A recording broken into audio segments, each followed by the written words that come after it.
सत साहिब सतगुरुदेव की जय। बंदी छोड़ कबीर साहिब जी की जय। बंदी छोड़ गरीबदास जी महाराज जी की जय। स्वामी राम देवानंद जी गुरु महाराज जी की जय हो।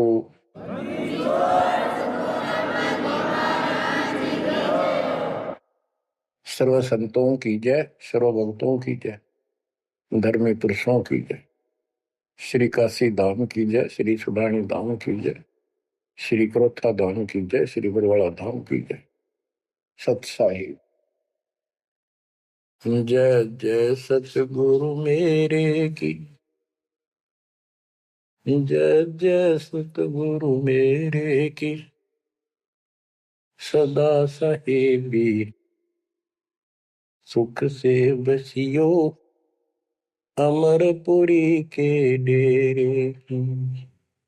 जय जय सतगुरु मेरे की जय जय सतगुरु मेरे की। सदा साहेबी सुख से बसियो सत्यलोक के डेरे की। सदा साहेबी सुख से बसियो सत्यलोक के डेरे की। निर्विकार निर्भय तू ही और सकल बेमान। जी साधो और सकल बेमान। सब पर तेरी साहिबी सब पर तेरी साहिबी। तुझ पर साहिब ना निर्विकार निर्भय। बच्चों, परमपिता परमात्मा कबीर जी की असीम रजा से आज आप अपने घर की जानकारी प्राप्त कर पाए हो। ये सामान्य बात नहीं है जो दास आपको बता रहा है, क्योंकि आपने कभी सुनी नहीं थी ये बातें। कहीं स्वप्न भी नहीं था कि ऐसा भी कुछ है। जब तक इस गंदे लोक में हम जिसको सुख मान रहे हैं, हम आखिरी दुख मानते हैं मृत्यु को, या फिर उस रोग को जो जानलेवा है। बस उसके बाद कितना कष्ट आ जाओ हम उसको दुख नहीं मानते, क्योंकि हम अभ्यस्त हो गए। इस कष्ट को झेलन की आदत बन गई। टांग कट जा, हाथ कट जा, टूट जा, फिर भी हम जीने की आशा करते। और बात भी सही है, वे क्यों तो जन्म हुआ था, फिर मृत्यु क्यों हो रही है। हम और सब कष्ट को स्वीकार करने के तैयार हैं, लेकिन मौत अच्छी ना लगती। हाँ, मौत को जब सरेंडर करते मौत के लिए, जब कति महादुखी हो जा, शरीर कति नष्ट हो न हो, कंडम हो जा, उठा जाना बैठा जा, सांस भी साबित ना हो। हम स्वयं जब मानते हैं ये भगवान इसका अच्छा तो मर जावा, वो तो है ही, मरना तो है ही, मरे भीगा। लेकिन मरने के बाद कौन सा सुख होगा। फिर कुत्ता बन गया, गधा बन के कीड़े पड़ गए, वहां कौन संभालेगा। तो ये अभी हमें ये ज्ञान था नहीं, ये ऐसी दुर्गति हो क्यों रही। आपको दास बार बार बताता है, मनुष्य जीवन उन्हीं को मिलता है जो बहुत ही पुण्यकर्मी होते हैं। पिछले जन्म उनके जबरदस्त होते हैं। ये अलग बात है, किसी के ज्यादा होते हैं अच्छे कर्म, किसी के कम होते हैं, पर बढ़िया कर्मों वाले ही मनुष्य जीवन प्राप्त करते हैं। और मनुष्य शरीर में उनको सुविधाएं भगवान देता है जो एक मानव को मिलती है। जिनके पास पैसे ज्यादा हैं वो ज्यादा बकवास करते हैं। कार ले ले, कोठी बन गई, और भी कोई 10-5 प्लाट खरीद ले, यानी भक्ति की तरफ नहीं जा सकते बाबा। या जो कतिय दुखी है, हैंड टू माउथ है, यानी समय पर रोटी ना मिलती, वो भगवान के लिए जागा कहाँ? उसको सारा दिन रोजगार की समस्या, समस्या पर समस्या रहती है। तो कहने का भाव ये है कि जब तक हम थोड़े बहुत सुखी नजर आते हैं, जिस गंदे सुख को सुख मान रहे, तब तक हमें भगवान की कति जरूरत नहीं। ये तो ये ज्ञान हो या फिर कष्ट आना शुरू होता जब भगवान याद आता है, उसके लिए परमात्मा कहते हैं कबीर साहब, कबीर दुख में सुमन सब करें, सुख में करे न कोई, और जय सुख में सुमन कर ले तो दुख का एक हो भाई। कबीर सुख में सुमन किया नहीं, दुख में करते याद, कहे कबीरता दास की कौन सुने फरियाद। सुख में तो करा नहीं, जब कैर टूटने लग गया चारों तरफ से, कैंसर डिक्लेयर होगी, सांस साबित नहीं आंदा, कई कर्म हीनता फिर भी नहीं मानते कि नाम ले लो और भक्ति कर लो, गला ना देखी जाएगी। उनके इतने कर्म कमजोर होते हैं, संस्कार माड़े होते हैं, खराब होते हैं। थोड़े बहुत कष्ट होकर भी यदि परमात्मा की तरफ लग पड़े, चल पड़े, उसका नाम ले ले, तो भी सहारा देना शुरू कर देता था। बड़ा दयालु है। अब भक्ति से सब दूर हो चुके हैं, और जो करते हैं वो पिछले संस्कारी हैं, उनको रास्ता ठीक नहीं मिलता, वो शास्त्र विधि त्याग कर मनमाना आचरण करने पर लगे हुए हैं। कोई बेचारे पहाड़ों पर जाते हैं, कोई तीर्थों पर जाते हैं, कोई पर भी लेने जाते हैं, कोई मंदिर में, कोई मस्जिद में, और कोई मंडी बना रखी वहां मत्था टेकने जाते हैं। यानी उनको चाह भगवान की है पर रास्ता ठीक नहीं। अब जैसा आपने प्रसंग सुना कि पांडव यज्ञ अश्वमेध में एक का पाया साध, गरीब गोरख से ज्ञानी गणे सुखदेव जति जहान, सीता सी बहु भारिया, बहुत पत्नियां मिल जाएंगी सीता जैसी, अपने धर्म कर्म पे साफ सुथरी रहने वाली। संत दूर स्थान, कहते हैं पांडव यज्ञ अश्वमेध में एक का पाया साध, 33 करोड़ जहां थे देवता, 88,000 ऋषि, 12 करोड़ ब्राह्मण, 9,84,000, उनमें एक का संत मिला, वाल्मीकि सुदर्शन जी। उसका कारण क्या था? उनकी साधना शास्त्र वेद है, गीता विरुद्ध है। तो बच्चों, शास्त्र विरुद्ध साधना करने से साधक को कोई लाभ नहीं होता। गीता अध्याय 16 श्लोक 23 में स्पष्ट किया है कि जो शास्त्र विधि को त्याग कर अपनी इच्छा से मनमाना आचरण करते हैं, लोक वेद के आधार से साधना करते हैं, उनको न तो सुख होगा और न उनकी गति होगी, यानी मोक्ष, और न ही उनका कोई कार्य सिद्ध होगा, सिद्धि प्राप्त होगी। इन तीन वस्तुओं के लिए, तीन पदार्थ के लिए हम भक्ति करते हैं। घर में सुख हो, शरीर में सुख हो, कार्य सिद्ध हो, ऐसी भक्ति करें कि जिसे सिद्धि प्राप्त हो, जिसके सहारे हम ऊपर जावें। जैसे सुखदेव के पास एक आकाश में उड़ जाने की सिद्धि थी, और हमारे परमात्मा कहते हैं जो हम भक्ति दे रहे हैं इसमें 24 सिद्धि आ जाएंगे।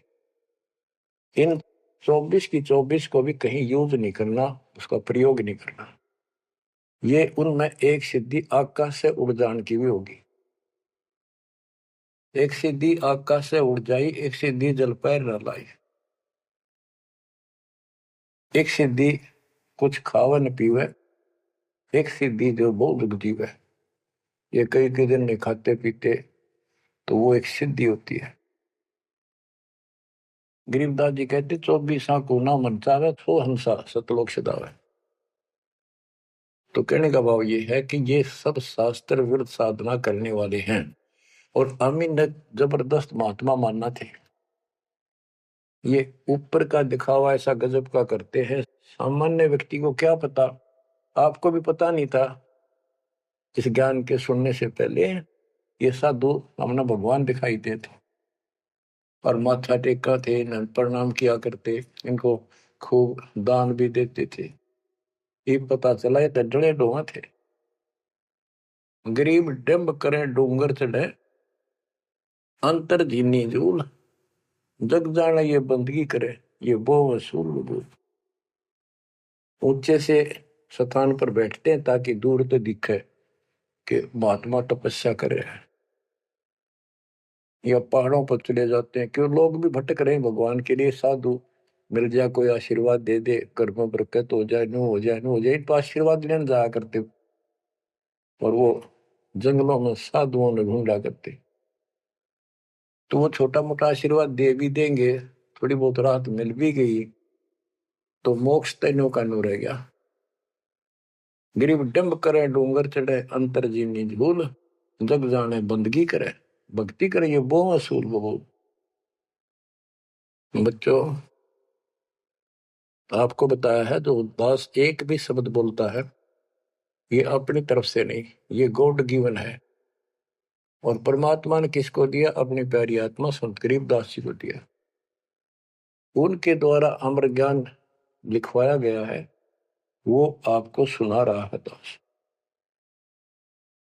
रग यजु है श्याम अथर्व, ये चारों वेद चतुभंगी रे, सूक्ष्म वेद बाचे साहिब का, सोहंसा सतसंगी रे। जो परमात्मा का सूक्ष्म वेद पढ़ता है वो सत्संगी है। चारों वेद ऋग यजु साम अथर्व, ये चारों भ्रमित ज्ञान युक्त है, इनसे जीव को कोई लाभ नहीं होना, मोक्ष नहीं हो सकता। तो दास आपको ये सूक्ष्म वेद सुना रहा है। अब कुछ वाणी सुनाऊंगा। ये माया का ग्रंथ है।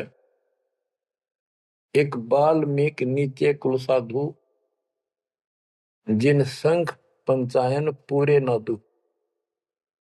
एक बाल्मीकि जाति का, जिसको तुम नीचे कुल को मानते थे, वो था साधु जिसने वो पंचायन शंख बजा दिया। और गिनो माया के पुता, ब्रह्म जोगनी सब ही टूटा। ये बाकी ये माया के पुजारी, इनके पास यथार्थ भक्ति नहीं थी। चंद सूर के तिक साई, जिनके आगे ये बड़े गदाई। नूरी दीपक धरे चिरागा, काल करमजन को उठ लग। नूरी अंग विनस है भाई, माटी के किस गिनती भाई। कि ये ब्रह्मा विष्णु महेश्वर का नूरी शरीर है, हल्का सा नूर का। इन देवताओं का नूरी शरीर है, ये नकली नूर है, असली नूरी शरीर सतलोक में है। काल ने दुर्गा के माध्यम से यहाँ उस सतलोक वाली सारी डुप्लीकेट वस्तु बनवा रखी है। कति नो क्यों मिलते जुलते स्त्री पुरुष ऐसे ही है, लेकिन वहां ओरिजिनल शरीर है, बिल्कुल अविनाशी शरीर है। यहाँ कहते ब्रह्मा विष्णु महेश के नूरी शरीर है। ये नूरी अंग विनसय है भाई, माटी के किस गिनती भाई। जब ये ब्रह्मा विष्णु महेश जैसे मरेंगे तो ये मिट्टी के जो हमारे हैं, तुम्हारे मनुष्य के, ये कौन से खाते में है कि तुम ना मरोगे। और फिर क्या कहते हैं? ऐसे भरम ना भूलो लोई, इनकी ओट न उभरे कोई। जिनकी देवताओं की, ब्रह्मा विष्णु महेश की, देवी की, काल की तुम आड़ ले रहे हो, शरण लिए बैठे हो, ऐसे भ्रम ना भूलो लोई, इनकी ओट न उभरे कोई। कोई पार नहीं हो सकता, किसी का कल्याण नहीं हो सकता। यही 84 लाख योगियों पर कष्ट उठाते रहोगे। अब क्या कहते हैं? या तो 56 कोटि सहारे, और करी ठगोरी छन मारे। 5 तत्व त्रिगुण की पूर्णी, आवे ब्रह्मा विष्णु महेश्वर। ये ब्रह्मा विष्णु महेश भी जन्म मरण के अंदर आवेंगे। बच्चों, यदि आपको पहले तैयार ना कर रखा होता ना सारे प्रमाण देकर, तो आप कतई नहीं सुनते। अगले दिन आप कतई कान का नहीं लाते यूट्यूब के चैनल को, जो कहो झूठ बोल रहा है। और आज आपके घीसा गल्ला है कि गजब अजब कतई साची सारी। और ये 300 वर्ष पहले संत गरीबदास ने लिखे कदर गए थे। उन्होंने प्रचार नहीं किया, उनको पता था कि इस ग्रंथ ना और पाट देंगे जय ईब गणा प्रचार कर दिया था। आग ला देते इसके पहले जो इतना गहराई से कोई बतानिया होता था। और अब ओए होए, ये जो दिल करता है सुने जावा इतनी गजब की सच्चाई और पढ़े जावा। देखो बच्चों कितना अंतर हो गया। अज्ञान के कारण हम अपने खजाने न छोड़े फिरा थे। चारों युग में संत पुकारे को कहा हम हेल रे, हीरे माणिक मोती बरसे ये जग चुकता ढेल रे। हम डले इकट्ठे करा थे, डले कंकर शास्त्र विरुद्ध साधना करके। और ये हीरे माणिक मोती है ये है वह सच्चाई रूपी हीरे मोती, ये वर्षन लाग रहे और सच्ची भक्ति। अब क्या बताते हैं, ऐसे भ्रम ना भूलो लोई, इनकी ओट न उभरे कोई। यादो 56 कोटि सहारे, करी ठगोरी छन में मारे। अब सुनो, यादो 56 कोटि सहारे, करी ठगोरी छन में मारे। 5 तत्व त्रिगुण की पुनी, आए ब्रह्मा विष्णु महेश्वर जूनी। देखो काल का जाल कितना भयंकर है। गरीब दुर्वासा को पेता समझन आई नीचे, 56 करोड़िया दो कटे, मची रुद्र की कीचे। गरीबदास जी कहते दुर्वासा तपस्या कर कर परमाणु बम बन गया, सिद्धियां भर गई, वचन की शक्ति आ गई। यादों के अंदर एक अभिमान हो गया था कि हमारे साथ श्री कृष्ण जी हैं। इसने चाणूर मार दिया, कंस मार दिया, जरासिंह मार दिया, कल्यवन मार दिया और केसी मार दिया। तो इस प्रकार ये नो सोच बैठे थे कृष्ण तो ऊपर कोई नहीं और थारा कोई कुछ नहीं बिगाड़ सकता। जब उनको ये पता चला यादों को, दुर्वासा जी श्री कृष्ण जी के आध्यात्मिक गुरु भी थे और वो द्वारका की बनी में बैठ के जाके, बनी होती है गांव के चारों तरफ, शहर के चारों तरफ पर जंगल होता था, अच्छे सुंदर वृक्ष होते थे, बहुत बड़े बड़े पीपल वृक्ष नीम, सब गांव के चारों तरफ। इतने पहले समझदार व्यक्ति होते थे और चारों तरफ गांव के नीम पीपल और बड़ तीन तो हमने देखे खूब चारों तरफ होते थे। उनसे ऑक्सीजन गांव में जाती थी, किधर की हवा चलो सारी ऑक्सीजन जाती थी। तो उसका एरिया कम से कम आधा किलोमीटर का होता और पूरे गांव के चारों तरफ होती थी। उसको बनी बोलते थे। उसमें छोटे मोटे बोझले भी होते थे जिनकी आटमत फ्रेश हो जाया करते थे लोग, साथ में तालाब होते थे। तो क्या बताते हैं कि बनी में बैठ गया दुर्वासा जी आके और द्वारका के अंदर ये बात फैल गई कि दुर्वासा जी बड़े पहुंचे हुए संत ऋषि हैं, भूत भविष्य वर्तमान की तीनों काल की जानते हैं। तो जवान जवान बच्चे थे जिसमें श्री कृष्ण का पुत्र प्रद्युम्न भी था। उनके मन में यह आई भाई दुर्वासा की परीक्षा लेते हैं, देखते हैं कैसा भूत भविष्य की जानता है। उन्होंने स्कीम बनाई, एक लड़के का पेट पे लोहे की कढ़ाई बांध दी छोटी सी और गुजरियां वाले लड़कियां वाले कपड़े पड़ा दिए, मुंह पर घूंघट डाल लिया करते पहले, पूरा स्वांग कर दिया लड़की का, ले गए गर्भवती लड़की का। 5-7 और थे बच्चे, बच्चे तो क्या थे, अच्छे शादी हो रही थी उसकी प्रद्युम्न की भी। तो वहां बच्चे भी हो रहा था उसके अनिरुद्ध जैसे। दुर्वासा जी से जाकर उन्होंने कहा, हे महाराज, आप तीनों काल की जानते हो, त्रिकालदर्शी हो। ये व्यक्ति है, ये इसकी पत्नी है। इनके 10-12 वर्ष में भगवान ने दया करी है, इसका आश्रय ही है। और ये उतावले हो रहे हैं, ये पूछ लो भाई बेटा होगा कि बेटी। दुर्वासा ने देखा दिव्य दृष्टि था, गुस्सा में होगा, लाला कर ली, अब ये तो मजाक कर दिया। तो गुस्से में आगे कहने लगा, यह दो कुल का नाश होगा इससे, जो गर्भ है इससे। इस बात से जब गुस्सा हुआ तो भाग गए बच्चे। सारी नगरी में बात फैल गई कि बच्चों ने मजाक कर दिया और दुर्वासा ने श्राप दे दिया या दो कुल का नाश होने का। तो उनको पता था, नगरी वालों को, श्री कृष्ण जी हमारे सिर पर कौन क्या बिगाड़ सकता है। फिर भी दुर्वासा का डर भी घना था, इसलिए श्री कृष्ण जी के पास गए और सारी बात बताई कि भगवान, बच्चा ने मजाक कर दिया, गलती तो है इनकी, और दुर्वासा जी ने श्राप दे दिया, समाधान बताओ। कृष्ण जी बोले, भाई दुर्वासा से माफी मांगो जाकर, इन बच्चा ने भी ले जाओ, उनके चरणों में डालो। ऐसा ही किया गया। दुर्वासा बोला, मेरा वचन मुख से निकल गया, वापस नहीं होता, ये नहीं ले सकता मैं, जाओ।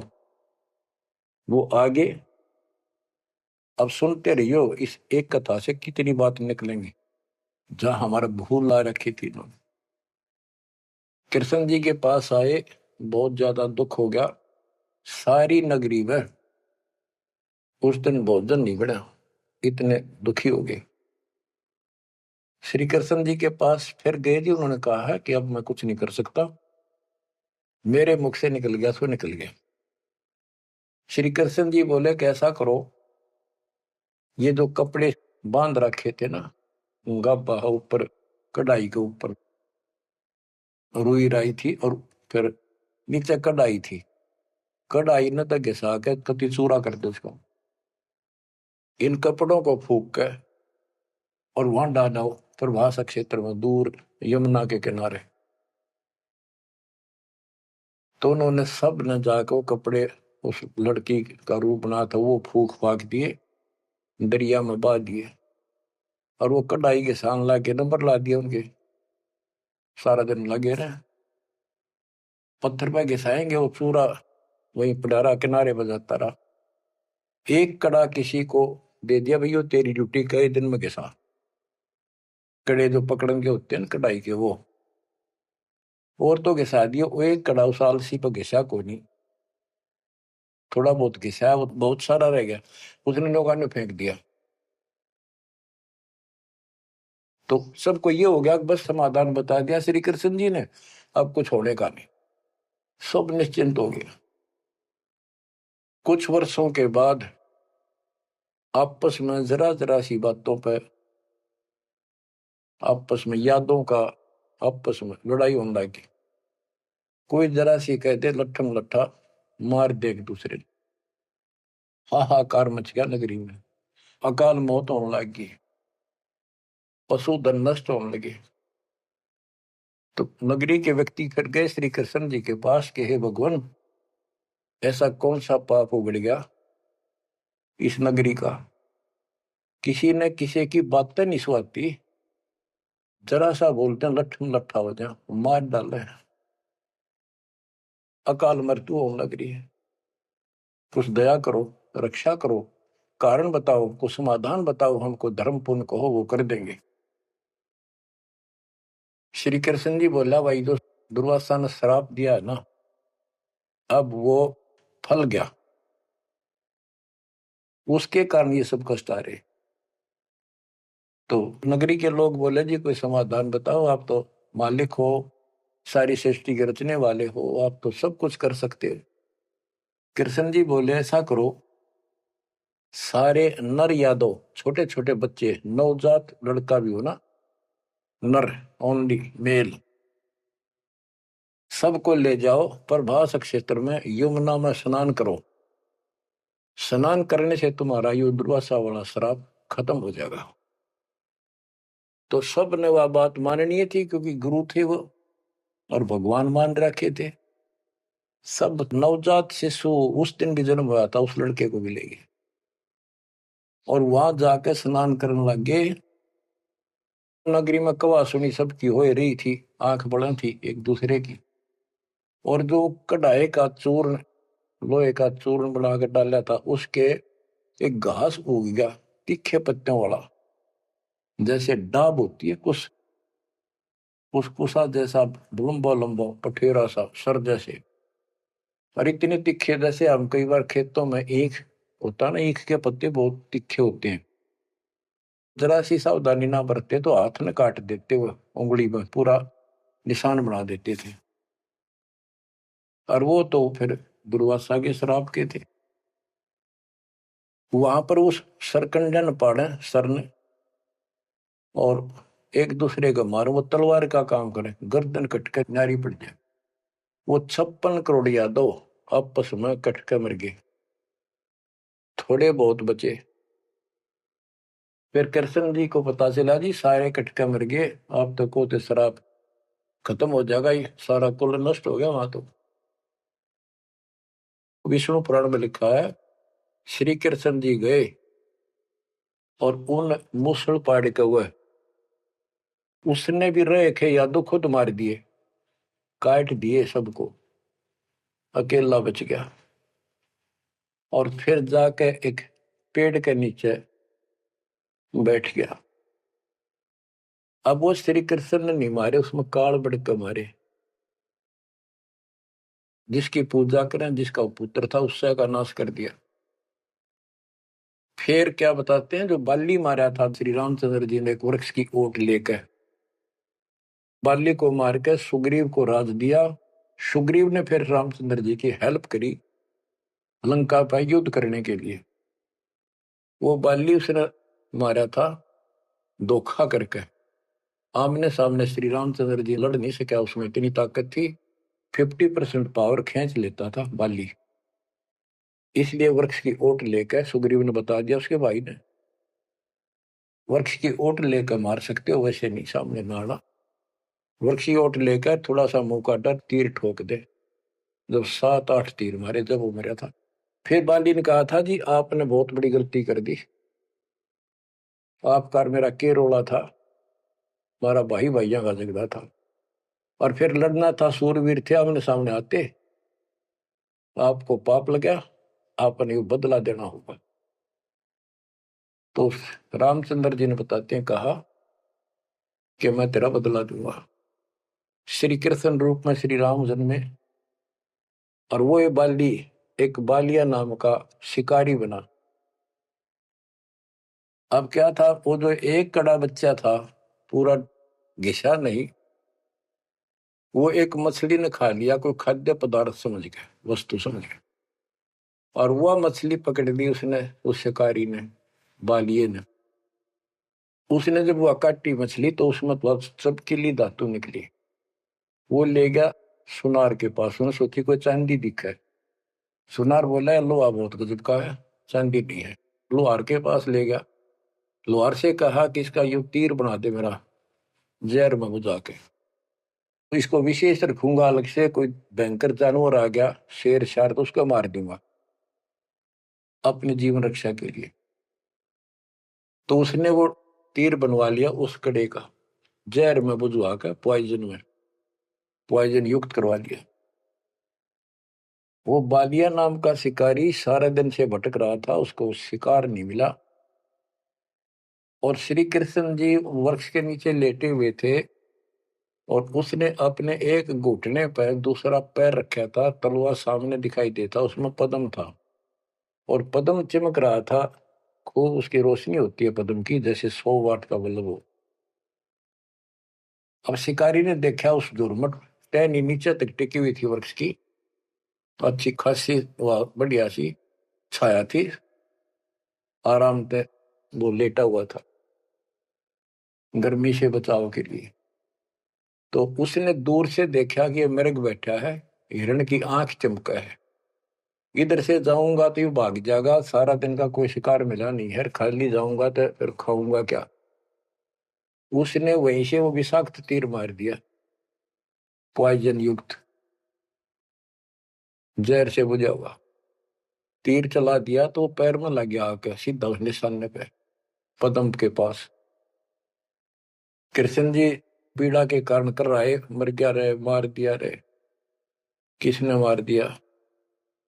तो वो शिकारी घबरा गए, तो आदमी मर गया।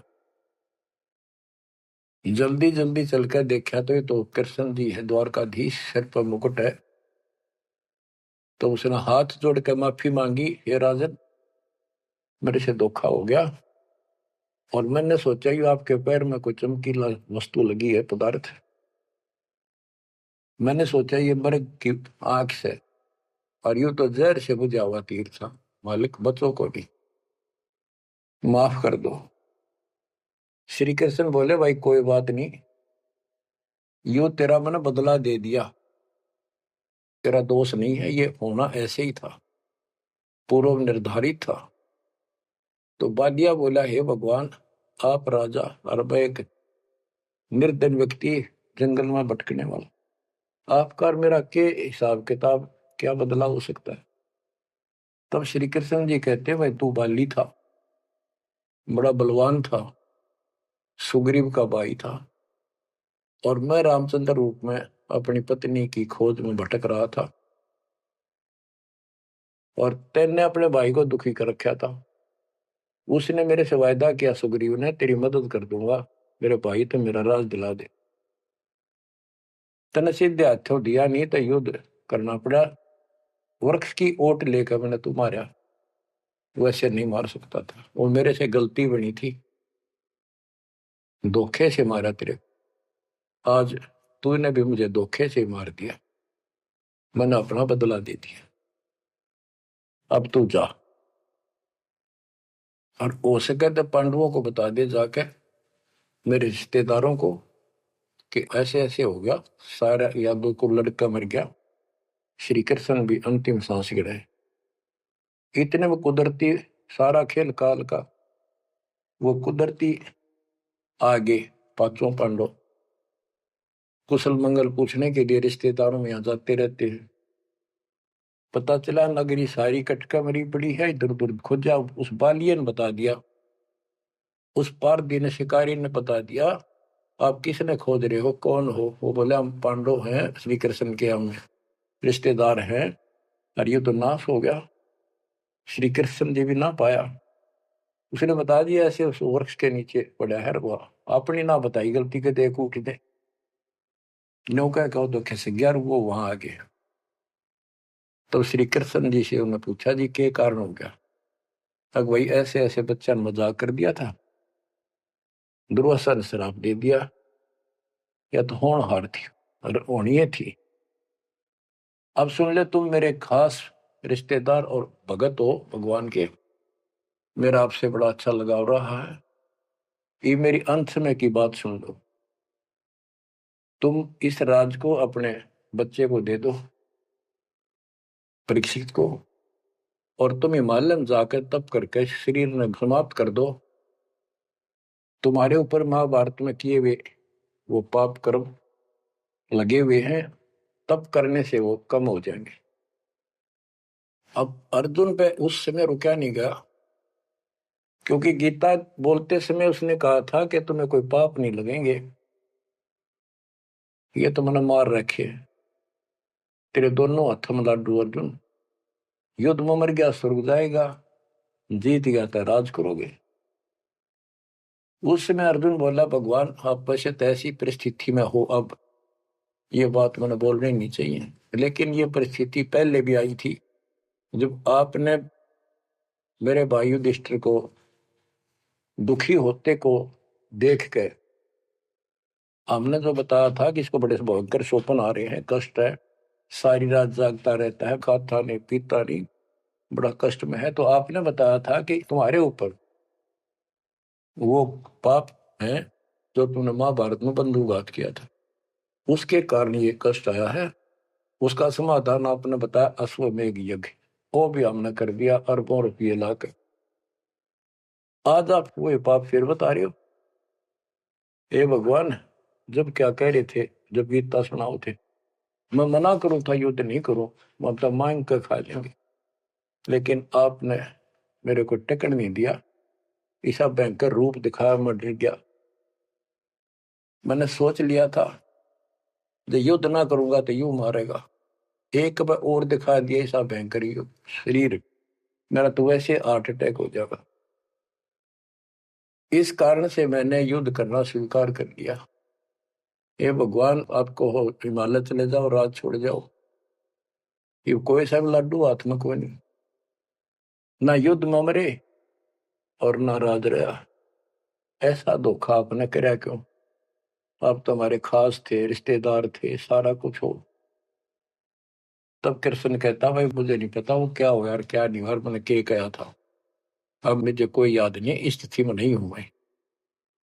युधिष्ठिर बोला, अर्जुन इस समय ये बात ना करें, हो लिया जो हमारे भाग में था हो गया। श्री कृष्ण बोला, या कोई नर या दो नहीं बचा है, लेडीज हैं केवल, इनको ले जाओ, इनकी रक्षा करो, अपने साथ ले जाओ वहां पर, या इनको जंगली लोग दुखी करेंगे, इनकी इज्जत लूटेंगे, ले जाना। और मेरे शरीर को फूक के बॉक्स में डाल दियो, बॉक्स में, लकड़ी के में। तो उन्होंने ऐसा किया, फूक के बॉक्स में डाल दिया, उसको दरिया में बहा दियो। तो बच्चों ऐसा ही किया गया। अब चारों पांडव तो आगे, और अर्जुन की ड्यूटी लाए, तुम सब लड़कियों को लेकर, औरतों को, और आ जाना। तो लेकर अपने घोड़े खच्चर उन्हें बैठा बठू कर चाल पड़े। रास्ते में बिल्ला ने, जंगली लोगों ने उनको घेर लिया, अर्जुन के साथ युद्ध करे, अर्जुन पीटा, अर्जुन पर वो धनुष उठा भी कोने, जिसने महाभारत के युद्ध में लाखों आदमी मार दिए थे, उठा नहीं, उससे जो खड़ा खड़ा पिटे। वो क्या करा उन दुष्ट लोगों ने, दुष्ट औरतों को ले गए, धन लूट ले गए, और थोड़ी बहुत बची उनको लेकर अर्जुन अपने घर आ गया, वहां इंद्रप्रस्थ आ गया। फिर वो कोस रहा है श्री कृष्ण को, कितने सारे धोखा करे हमारे साथ, नाश करवाना था, युद्ध करवाया, जब तक मेरे में ताकत देती, एक मारू था 10 मरे थे, और आज मेरा हाथ भी ना उठा, धनुष तो दूर की बात है। गीता में ये काल कहता है कि मैं बलवानों का बलवान, बुद्धिमानों की बुद्धि में ही हूं। वहां तो शक्ति देती नाश कराने, वह छीन ली वापस। ऐसे धोखेबाज भगवान की भक्ति करके हमने असंख्यों जन्म नष्ट कर दिए बच्चों। अब बताओ, अब सुनो इस कथा का निष्कर्ष। ना तो पांडवों को स्वर्ग मिला, नरक में पड़े, ना वो राज रहा, और जैसे किसी ने श्राप दे दिया कि 3 ताप के अंतर्गत कष्ट होता है,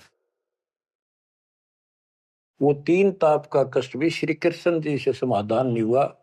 पहले कह दिया कि इसको घिसा के सारे कढ़ाई को, कपड़ों को फूक कर उस चूरे को जमुना में डाल दो, तुम्हें ये दुख नहीं होगा, दुर्वासा का श्राप कष्ट नहीं देगा। वो सारा कर दिया, फिर बोले कि उसमें स्नान कर लो, जमुना में नहाने से सारा श्राप कट जाएगा। वो बेचारे नहा भी लिए, वो श्राप तो कटा कोई ना, वो कट कर मरिए। तो ये नकली जितने संत हैं, नो धोखा दे रहे तुम्हारे साथ, वह ऐसा चढ़ा दो, वहां स्नान कराओ, पर भी में नहा लो, कुंभ का मेला बड़ा, पर भी में नहा लो, मुक्ति हो जाएगी, है, उस तालाब में नहा लो, तीर्थ में, वहां मुक्त हो जाएगा। ये नो बिरान मट्टी करे, कुछ होना जाना नहीं। तुम कौन राम का जपते जापम, ताते कटे ना तीनों तापम।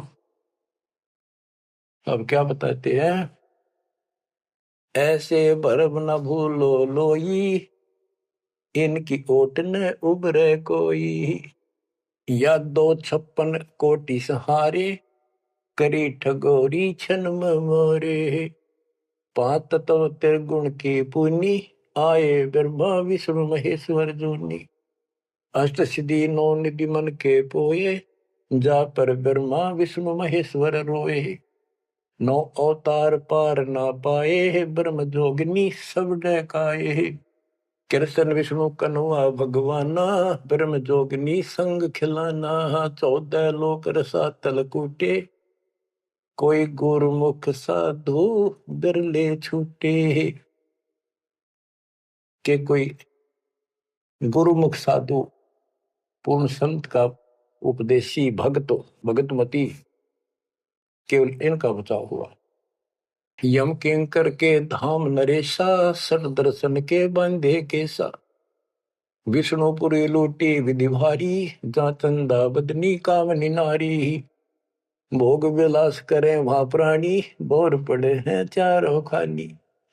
कहते ऊपर के लोकों में ये सारी बकवाद करे, क्योंकि वो स्वर्ग होटल हो तो वो बकवाद है और वो है क्या, अपनी जेब कटवा के पुण्य खत्म करके फिर पृथ्वी पा के धक्के खावे कुत्ता बने गधा बने। भोग विलास करें वहां प्राणी, बोर पड़े हैं चारों खानी।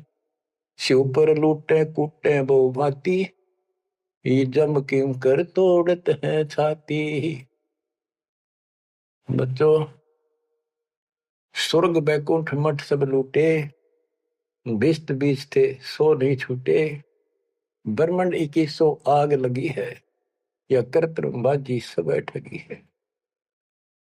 बच्चों, बहुत अच्छी किस्मत आपकी, आपको ये अमर ग्रंथ, अमर ज्ञान और सच कथा सुनने को प्राप्त हो रही है। कुर्बान हो जाओ, इसको हल्के बना लो। मालिक आपको मोक्ष दे, सदा सुखी रखे। सत्साई।